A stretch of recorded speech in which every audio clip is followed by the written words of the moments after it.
ગુજરાત સરકારના નર્મદા જળસંપત્તિ પાણી પુરવઠા અને કલ્પસર વિભાગ હેઠળના જામનગર જિલ્લાના લાલપુર તાલુકામાં ઝાંખર રેકલેમેશન સ્કીમ રિનોવેશનના કામનું ખાતમુહૂર્ત જામનગર કેબિનેટ મંત્રી મુળુભાઈ બેરાએ કર્યું હતું, જેમાં ₹7 કરોડ 41 લાખના ખર્ચે આ કામ થવાની દરિયાની ખારું પાણી જમીન તળમાં પ્રસરતું રોકી શકાશે।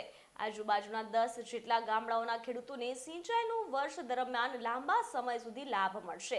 આ કાર્યક્રમમાં જિલ્લા પંચાયતના પ્રમુખ સહિતના પદાધિકારીઓ તેમજ ગ્રામજનો ઉપસ્થિત રહ્યા હતા।